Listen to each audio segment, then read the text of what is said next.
ভোটের রেজাল্ট বেরোনোর সাথে সাথে আপনারা যেটা দেখলেন সেটা হচ্ছে গিয়ে একটি বড় ধরনের রাজনৈতিক হত্যা। শুভেন্দু অধিকারীর পিএকে হত্যা করা হলো। এবং এটা কি শুধুই মাত্র একটা হিংসার ঘটনা, নাকি এটার পেছনে একটা বৃহৎ ছবি লুকিয়ে আছে? এই যে পলিটিক্যাল ভায়োলেন্স, পলিটিক্যাল গুন্ডা রাজ যেটাকে বলা হয়, এটা কিন্তু বেঙ্গলে ঐতিহাসিকভাবে চলে আসছে। এটা কিন্তু একদিন জাস্ট কেউ একটা পলিটিক্যাল লিডার জিতলো বা পলিটিক্যাল উইন হলো এবং তার জন্য কোনো একটা ঘটনা হলো, সেটা নয়। এটা নিশ্চয়ই আপনারা জানেন এবং আপনারা এটা মানবেন। কেন ঠিক কীরকমভাবে এই ভায়োলেন্স কালচার, গুন্ডা কালচারটা এলো, এবং এই যে গুন্ডা এখন একটা বৃহৎ সংখ্যক লোক যে টিএমসির গুন্ডাগিরি করতো, তার আগে তারা সিপিআইএমের গুন্ডা ছিল, কিন্তু এখন তাদের ভবিষ্যৎটা ঠিক কী? তারা কি আবার বিজেপিতে যোগদান করতে চলেছে? বিজেপি কি তাদের গ্রহণ করবে, নাকি তাদের কি হবে? ল্যান্ডস্কেপটা ঠিক কী হতে চলেছে? এর আগে আমরা একটু বুঝি যে এই গুন্ডা কালচারটা কী করে বেঙ্গলে শুরু হলো। গল্পের ছলে একটু ফিরে যাই আমাদের স্বাধীনতার টাইমে, 1947। অবশ্যই ভারত স্বাধীন হলো, পুরো ভারতের জন্য সেটা অতি অবশ্যই একটা অত্যন্ত আনন্দের সময়। কিন্তু বেঙ্গলের জন্য ওটা কী ছিল? বেঙ্গলের জন্য কি সত্যিই সেটা একটা খুব আরামদায়ক আনন্দের খবর ছিল, নাকি এই পার্টিশনের জন্য সেটা একটা অত্যন্ত বেদনাময় পরিস্থিতির জন্ম দিয়েছিল? Bengal faced the partition along with this independence. এবং তার জন্য কি হয়, হু হু করে পালে পালে মানুষ পার্টিশনের জন্য ইন্ডিয়াতে ঢুকতে থাকলো বেড়া টপকে, তাদের নিজেদের জীবন সুরক্ষিত করতে। এবং এই যে একটা বৃহৎ সংখ্যক মানুষ এলো, তাদের কিচ্ছু নেই, তারা ঘটি বাটি চাঁটি হয়ে একদম পার্টিশনের পর বাংলাদেশ থেকে ইন্ডিয়াতে চলে এলো, এবং ইন্ডিয়া বলতে তারা বেঙ্গলেই ঢুকলো। তাদের কাছে কিচ্ছু নেই, তারা সর্বহারা। সুতরাং একজন মানুষ যার কিচ্ছু নেই, তার প্রথম দাবি বেসিক নিডস লাইফের কি?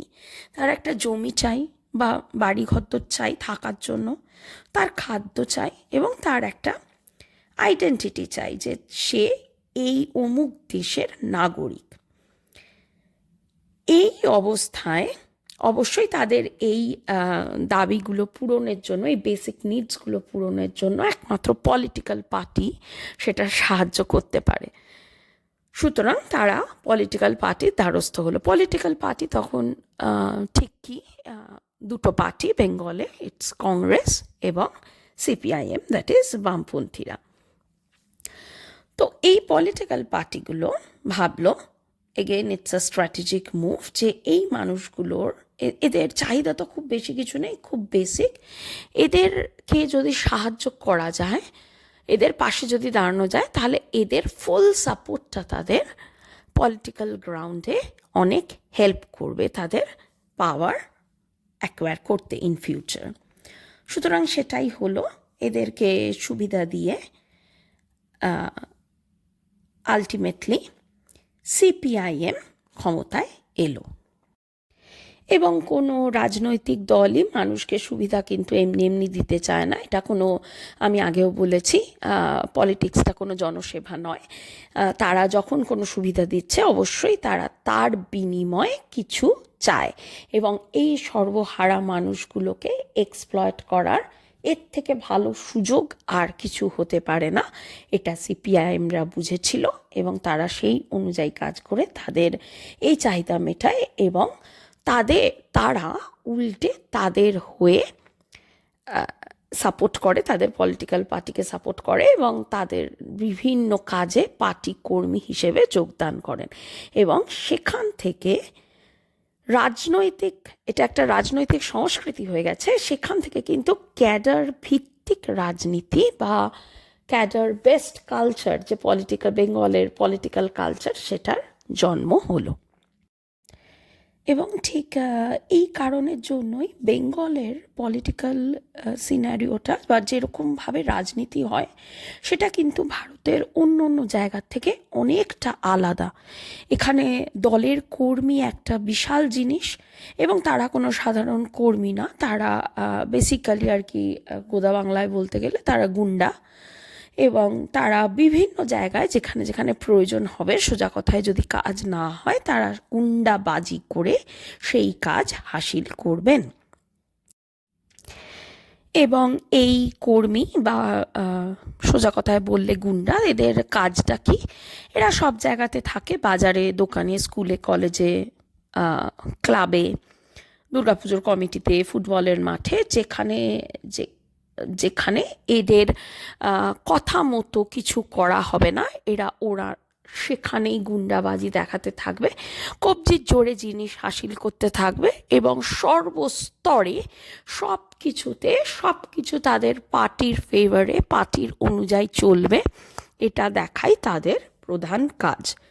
মানুষকে প্রয়োজনে পার্টির কর্মীদের কাছে যেতে হতো, সব কিছুর সমাধানের জন্য পার্টি অফিসে পার্টি কর্মীদের কাছে যেতে হতো, এবং এই পার্টি কর্মীরা বিভিন্ন জায়গায় গ্রাউন্ড লেভেলেই একটি অলিখিত শাসক ছিল, তাদের চোখেই সব কিছু থাকতো এবং তারাই নিয়ন্ত্রণ করত। এবং আমরা এর ফলস্বরূপ দেখি হিউজ মাত্রায় অরাজনৈতিকতা শুরু হয়, করাপশন শুরু হয়, টাকা খাওয়াখাওয়ি শুরু হয় বিভিন্ন ক্ষেত্রে, তা শিক্ষা হোক, চাকরি হোক, সমস্ত ক্ষেত্রে, এবং মানুষ ধীরে ধীরে বীতশ্রদ্ধ হয়ে যায়। এবং আলটিমেটলি গিয়ে এই হিউজ কারাপশনের জন্য কিন্তু সিপিআইএমের পতন হয়। সেই সময় মমতা ব্যানার্জিকে একজন অত্যন্ত অনেস্ট লিডার হিসেবে বেঙ্গলের মানুষ গণ্য করত, এবং তাকে নির্বাচন করে মানুষ নিয়ে আসে।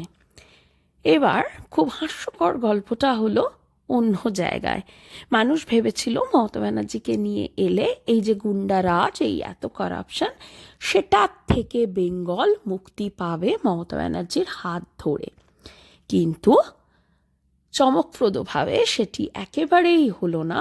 মমতা ব্যানার্জি কী করলেন? সুন্দর করে এই ক্যাডার কালচারটাকে বজায় রাখলেন, এটাকে একেবারেই ভাঙলেন না, ছুঁড়ে ফেলে দিলেন না। তিনি খুব সুপরিকল্পিতভাবে এই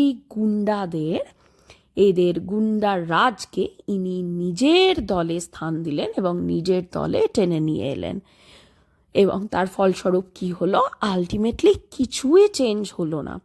সেই আগে লাল পতাকার জায়গায় এখন তৃণমূলের জোড়া ফুল, কিন্তু সেই গুন্ডা কালচার যা ছিল, যা চলছিল, সেটা এখন টিএমসি বা তৃণমূল নেত্রীর অধীনে রমরমিয়ে সেই গুন্ডাবাজি চলতে থাকলো। এবং এটা মাথায় রাখবেন, এই গুন্ডা একটা বৃহৎ নাম্বারে যারা এই ক্যাডার বা গুন্ডা, এদের কিন্তু কোনো রাজনৈতিক আদর্শ নেই, অ্যাবসলিউটলি কোনো রাজনৈতিক আদর্শ নেই। যে দল তাদের টাকা দেবে, আর যদি কোনো দল তাদের আরও বেশি পরিমাণ টাকা দেয়, তাহলে তারা সেখানেই যোগদান করবে। এবার 2026-এর নির্বাচনে বাংলায় তো মমতার বিরাট পরাজয়, এবং এখন বিজেপি ক্ষমতায় এলো। কিন্তু এখানেই আসল সংকট শুরু। ঠিক কী হবে এবার এই গুন্ডাদের? তৃণমূলের সেই ক্যাডার যারা গত 40 বছর ধরে এলাকায় রাজ করে গেছে, এখন তারা ভয় পাচ্ছে, কারণ বিজেপির নিজস্ব ক্যাডার আছে। তারা একটা ন্যাশনাল লেভেলের সংগঠনীয় দল, আরএসএসের প্রশিক্ষিত কর্মবাহিনী আছে। এটার হাই চান্স যে বিজেপি হয়তো এই গুন্ডাদের আর তাদের দলে নেবে না। পার্থক্য এটাই হলো, মমতা বামেদের ক্যাডারকে শুষে নিয়েছিল, কিন্তু আশা করা যাচ্ছে বিজেপি কিন্তু তৃণমূলের এই ক্যাডারদের আর হয়তো নিজেদের দলে ঢোকাবে না। তাহলে এই ক্যাডারদের এবার পেট কী করে চলবে? এনারা কোথায় যাবে?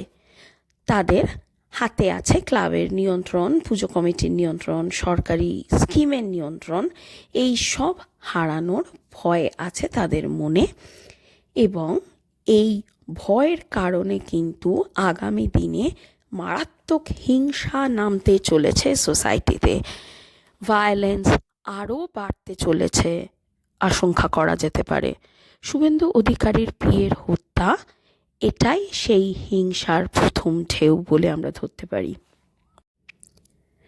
বাংলার রাজনৈতিক হিংসা কিন্তু কোনো আচমকা ঘটনা নয়, এটা দশকের পর দশক ধরে গড়ে ওঠা এক ব্যবস্থার ফল। যে ব্যবস্থায় ক্ষমতাই সব, আদর্শ কিচ্ছু না, সেটি শুধু একটি মুখোশ মাত্র। আগামী দিনে বাংলায় এই হিংসাও আরও বাড়বে যতক্ষণ না এই পুরনো ক্যাডার সিস্টেম সম্পূর্ণরূপে ভেঙে পড়ছে। ভায়োলেন্স কিন্তু আরও বৃহৎ আকার নিতে চলেছে। সেটা যদি পুলিশ নিয়ন্ত্রণে না আনা যায়, এটা একটা সাংঘাতিক রূপ নেবে।